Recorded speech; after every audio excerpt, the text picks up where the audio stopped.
ಶ್ರೀ ಸುಪ್ರಸಿದ್ಧ ಗೌಡಗೆರೆ ಚಾಮುಂಡೇಶ್ವರಿಯ ಸನ್ನಿಧಿಗೆ ಹೋಗ್ತಾ ಇದ್ದೀವಿ. ಅಲ್ಲಿಯ ವಿಶೇಷತೆಯನ್ನು ನಾನು ನಿಮಗೆ ತಿಳಿಸ್ಕೊಡ್ತೀನಿ. ಹಾಗೆ ಯಾರೆಲ್ಲ ಹೋಗಬೇಕು ಅಂತ ಅಂದ್ಕೊಂಡಿದ್ದೀರಾ ಅವರು ಈ ವಿಡಿಯೋನ ಸ್ಕಿಪ್ ಮಾಡದೆ ಕೊನೆವರೆಗೂ ನೋಡಿ. ಹಾಗೆ ನಿಮ್ಗೆಲ್ರಿಗೂ ದರ್ಶನ ಮಾಡಿಸ್ತೀನಿ. ಸೊ ಯಾರೆಲ್ಲ ನಮ್ಮ ವಿಡಿಯೋನ ನೋಡ್ತಾ ಇದ್ದೀರೋ ಅವರೆಲ್ಲರೂ ನಮ್ಮ ವಿಡಿಯೋನ ಸಬ್ಸ್ಕ್ರೈಬ್ ಮಾಡಿ, ಹಾಗೆ ಮರಿದೆ ಬೆಲ್ ಐಕಾನ್ನ ಪ್ರೆಸ್ ಮಾಡಿ. ಬೆಳಗಿನ ಜಾವ 4 ಗಂಟೆಗೆ ಎದ್ದು ಇಲ್ಲಿಂದ ಬಿಟ್ವಿ. ಯಾಕೆಂದರೆ ಇವತ್ತು ಸಂಡೇ ಇರೋ ಕಾರಣ ದೇವಸ್ಥಾನದಲ್ಲಿ ಜನ ಜಾಸ್ತಿ ಇರ್ತಾರೆ ಅಂತ ಕೇಳಿದ್ವಿ, ಅದಕ್ಕೋಸ್ಕರ. ಇನ್ ಕೇಸ್ ನೀವೇನಾದರೂ ಹೋಗಬೇಕು ಅಂತ ಪ್ಲ್ಯಾನ್ ಮಾಡ್ಕೊಂಡಿದ್ರೆ ಬೆಳಗಿನ ಜಾವ ಬೇಗ ಬಿಡಿ, ಇಲ್ಲಾಂದರೆ ವೀಕ್ ಡೇಸಲ್ಲಿ ಪ್ಲ್ಯಾನ್ ಮಾಡ್ಕೊಳ್ಳಿ. ಇಲ್ಲಿಂದ ಅಲ್ಲಿಗೆ ಒಂದು 70 ಕಿಲೋಮೀಟ್ರ್ ಆಗ್ಬೋದು. 2 ಅವರ್ ಜರ್ನಿ ಇರುತ್ತೆ ಅಷ್ಟೇ.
ನಾವು 6 ಗಂಟೆಗೆ ಹೋಗಿ ಏನೋ ತಲುಪಿದ್ವಿ. ಅಲ್ಲಿ ನಾವು ಜನ ನೋಡ್ಬಿಟ್ಟು ಜನ ಕಮ್ಮಿ ಇದ್ದಾರೆ ಅಂತ ಅಂದ್ಕೊಂಡು ಹೋದರೆ ಹೋಗ್ತಾ ಹೋಗ್ತಾ ಜನ ಜಾಸ್ತಿನೇ ಇದ್ದರು.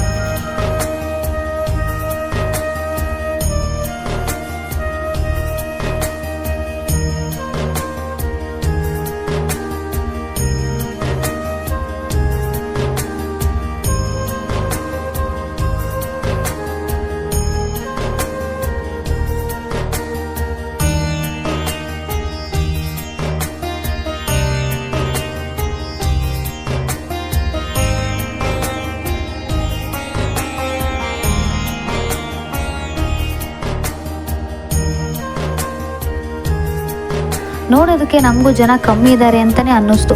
ಹೋಗ್ತಾ ಹೋಗ್ತಾ ಲಾಸ್ಟ್ ಲೇಯರಲ್ಲಿ ನೋಡಿದ್ರೆ ನಮ್ಮ ಮುಂದೆನೇ ಜನ 200ಕ್ಕಿಂತ ಹೆಚ್ಚಿದ್ರು ಅಂತಲೇ ನನಗೆ ಅನ್ನಿಸ್ತು.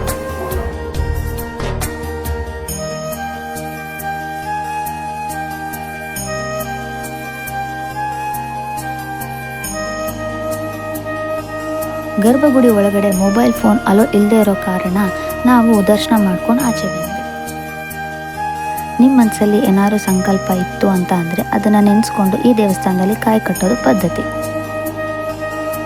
ನೀವೇನಾದರೂ ಕಾಯಿ ಕಟ್ಟಬೇಕು ಅಂತ ಅಂದ್ಕೊಂಡಿದ್ರೆ ದೇವಿ ದರ್ಶನ ಆದ ತಕ್ಷಣ ಸ್ವಲ್ಪ ಮುಂದೆ ಬಂದರೆ ರೈಟ್ ಸೈಡಲ್ಲಿ ತೆಂಗಿನಕಾಯಿ ಕಟ್ಟೋ ಕೌಂಟ್ರ್ ಇದೆ, ಅಲ್ಲಿ ಹೋಗಿ ಟೋಕನ್ ತೊಗೋಬೇಕು.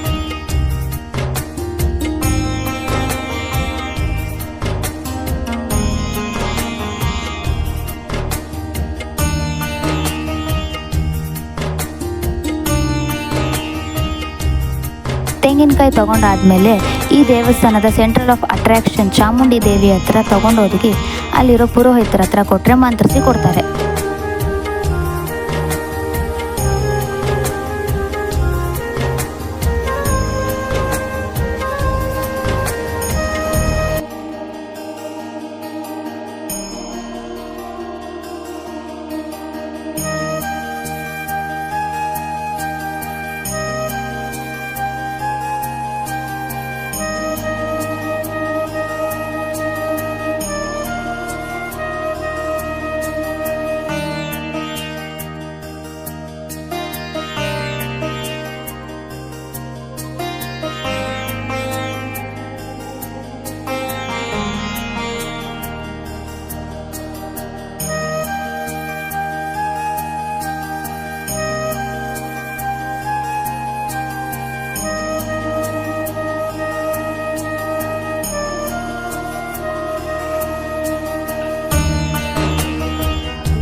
ಅಲ್ಲಿಂದ ಬಂದಮೇಲೆ ಇಲ್ಲಿ ಗರ್ಭಗುಡಿ ಹತ್ರ ಬಂದಮೇಲೆ ಅಲ್ಲಿ ಒಂದು ಬಸವ ಇದೆ. ಅಲ್ಲಿ ನಿಮ್ಮ ಸಂಕಲ್ಪನ ನೆನೆಸ್ಕೊಂಡು ಬಸವಣ್ಣನ ಸುತ್ತ 7 ಪ್ರದಕ್ಷಿಣೆ ಹಾಕಿ ಕಾಯಿ ಕಟ್ಟಬೇಕು.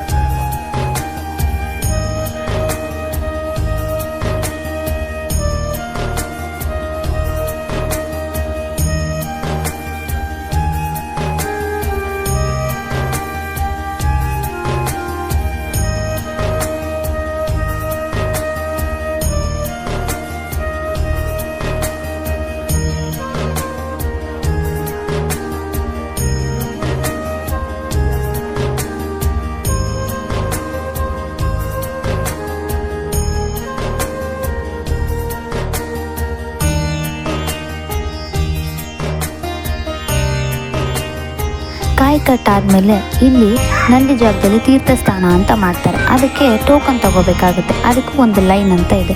ಅಲ್ಲಿ ಹೋಗಿ ಟೋಕನ್ ತೊಗೊಂಡ್ಮೇಲೆ ಅಲ್ಲಿ ಎಷ್ಟಾದರೂ ನಾವು ದುಡ್ಡು ಕೊಟ್ಟು ತಗೋಬೋದು. ಅದಾದ ನಂತರ ಅಲ್ಲಿ ಹೋಗಿ ಲೈನಲ್ಲಿ ನಿಂತ್ಕೊಂಡು ತೀರ್ಥ ಸ್ನಾನ ಮಾಡಬೇಕು. ತೀರ್ಥ ಸ್ನಾನ ಯಾಕೆ ಮಾಡಬೇಕು ಅಂತಂದರೆ ನಮ್ಮ ಪಾಪ ಕರ್ಮಗಳೆಲ್ಲ ಕಳೀಲಿ ಅಂತ ಆ ದೇವಸ್ಥಾನದಲ್ಲಿ ತೀರ್ಥ ಸ್ನಾನನ ಮಾಡಿಸ್ತಾರೆ.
ಅಲ್ಲಿ ಚಾಮುಂಡೇಶ್ವರಿ ಬಸವ ಕೂಡ ಇದೆ. ಇನ್ ಕೇಸ್ ನೀವೇನಾದರೂ ದರ್ಶನ ಮಾಡ್ತೀನಿ ಅನ್ನೋದಾದರೆ ಅದನ್ನು ಕೂಡ ಹೋಗಿ ನೋಡ್ಕೊಂಡು ದರ್ಶನ ಮಾಡ್ಕೊಂಡು ಬರ್ಬೋದು.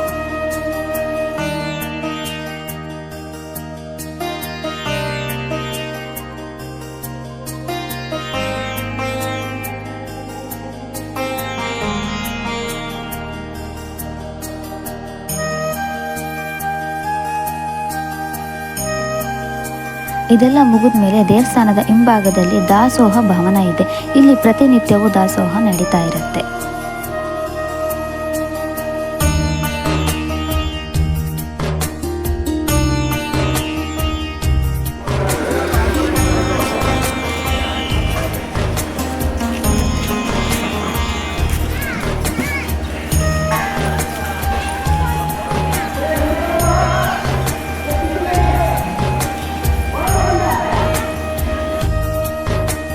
ಇದಾಗಿತ್ತು ಈ ದೇವಸ್ಥಾನದ ವಿಶೇಷತೆ ಮತ್ತು ಪರಿಪೂರ್ಣ ಮಾಹಿತಿ.